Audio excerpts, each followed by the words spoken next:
السلام علیکم. و علیکم سلام. بهادر با فکرم که یا زریادش چیست یا که همون کدامی اومد پیشش.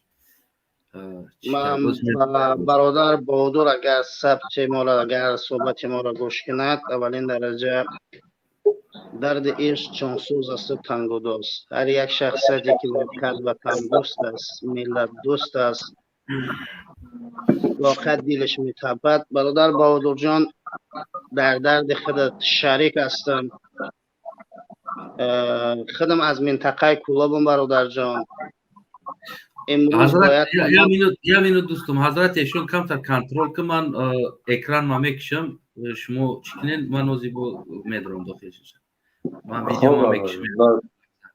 برادر برادر جان بهادر جان، بفرمایید. برادر بهادر جان، واقعا من 11 سال در داخل روسیه زندگی کرده بودم. 11 سال بدون یگان دلیل اخراج شدم از روسیه. از یک دلیلشان است که در رادیو زیالا نظریات خود بیان میکردم با اسم عبدالله. خودت برادر میشناسی فکر مرا. بله. وقتی که من خارج شدم از سال 2018 الکی در شبکه‌های مجلسی وارد شدم، مقامات فرسوده شده تاجیکستان ثبت های ویدیویی من را چی کردن؟ به من دلای جنایی باز کردن و رفتن مادر من را تهدید کردن و مادر من از دنیا گذشت. یعنی سبب مرگ مادر من اینا بود.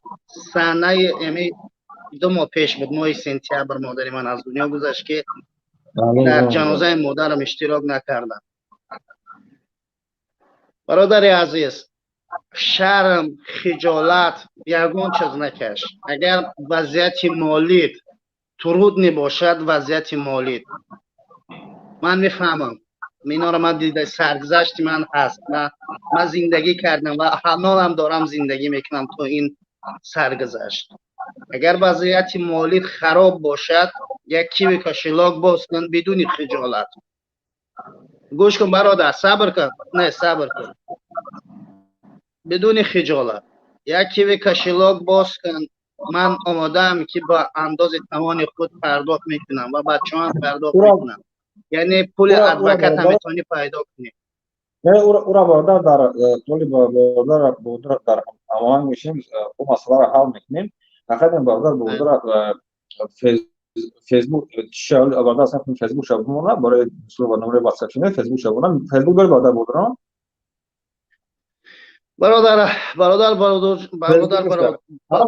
شما مثلا میسج پیوست شما مردان هیچ وقت رو افتاده نباش برادر. هیچ وقت رو افتاده نباش. کسانی که این راه را انتخاب میکنن در زیاد امتحانا وارد میشوند.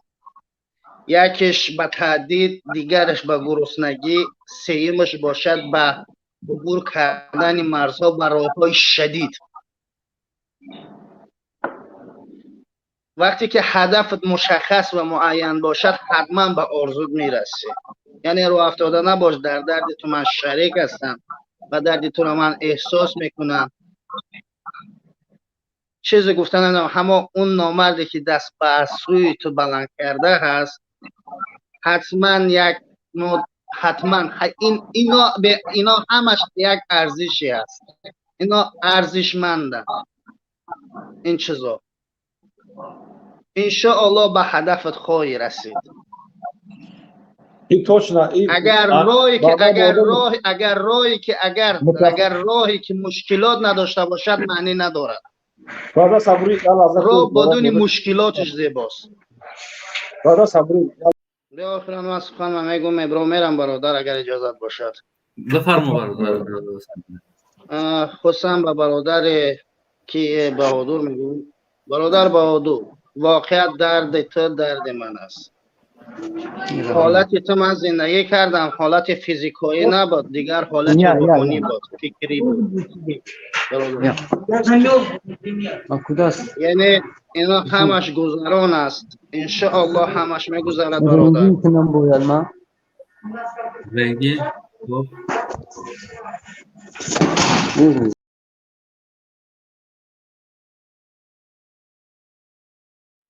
من با برادر که گفتنی هستم که واقعیت درد اون درد من است. در هر کجای باشد موفق باشد، سربلند باشد. یادم هست زمانی که مادرم در قید حیات بود، بعد یک دو جام درد میکرد، در شکایت در آمدم. بعد مادرم گفت که فرزندم درد مال مرد است، یعنی درد بدون مرد نمیشه. حتما مرد باید درد داشته باشد. دردش بله استرس زیادی، بعد احساسی از جوان و تندرستی از بهبودی کشور میخواد. این واقعیت خوب است، خوشبختی است، اما باید برادر قطعی صحبت کرد که نباید دنیا نظریه نظر اختر همه یکی دید. یعنی الان در داخل تاجیکستان اون مرحله نرسیده است که از حق یک انسان دفاع کنند. برادر بهادر با اسم مخالف مبارز وارد شدگی است که در حاکمیت تاجیکستان تروریست این گونه شخصیت ها را می شمارند. شخصیت هایی که حقوق شناس هستند مثل عزت امان، کرامت شریپوف، اینا را دزدیدن، بردن، زندان کردن، کسی دفاع نکرد. یعنی این آگاهی میدهد که هنوز هم مردی ما تو غفلتن، تو خوابن، تو خوابن. برای این برادر باید یک کمی از حالت فکری بیرونش کرد، یک کمی با حال خود گذاشتن، یک استراحت براش چکنی که این برادر ما یک کم تر حالت روانیش خوب شود. من میفهم این گونه شخصیت، چون که من خودم این گونه انسان بودم. من خیلی انسانی با دهن گرم بودم، خیلی تا این حد.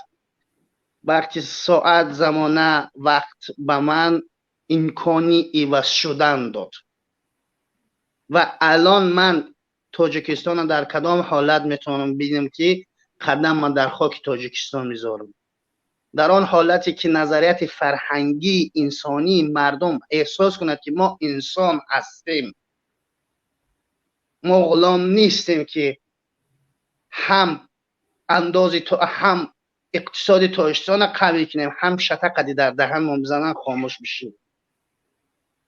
وقتی زمانی که از حق خود دفاع کرده توانستیم و در اون حالت ما میتوانیم قدم های صاحب بزرگ بذاریم، حالت واردی تاجیکستان شد.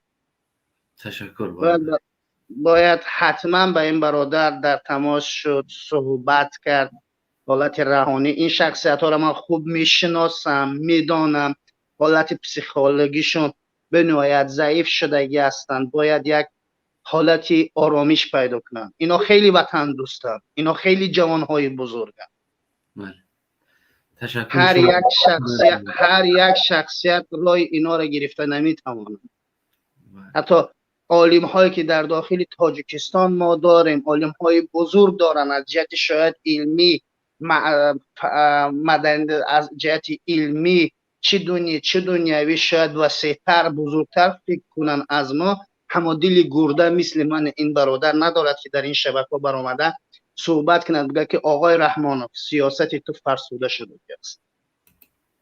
بله، تشکر برادر صبوری. انشالله که در پایان آدمو خیلی دست برداشتستن امکانیت بتیم. بله برادر عزیز، اگر از جانب بنده یگان سخنی ناجای شدگی باشد از تک تک معذور میپرسم. همیشه گفتنی هستم که درد برادر درد ماست. اگر برادر صدای ما رو بشنود یک کیوی کشیلاک باز کن برادر عزیز، حتما بچه ها کمک میکنن. اگر حالتی مالی این یگان جای بدیش نیست، این حالت ها در هر انسانیت میتواند باشد. بله.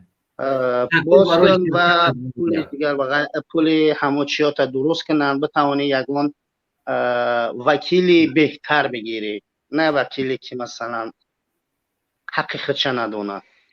واقعا خدا نگهدار کنه. بالا عزیز می‌نداریم که شرکت کردی و فکر و نظر خودت گفتی. خدا نگهبانت باشه. تشکر. تو برنامه آینده هموطنان عزیزم سلامت سربلند باشین. پادشگاه کانال подписаться لایک ایش دیگر در وجدان در ناموسی هر یک تاجیکستانی است. کمبودیا باشه در کامنت ها نوشتن، پیشنهاد ها هم باشه در کامنت نوشتن. ما انتظار بگیم که میمونیم تو هفته آینده. خدا نگهبان ҳар яктатуна ва хонаводатуна, падар модар ва наздикатуна саломат.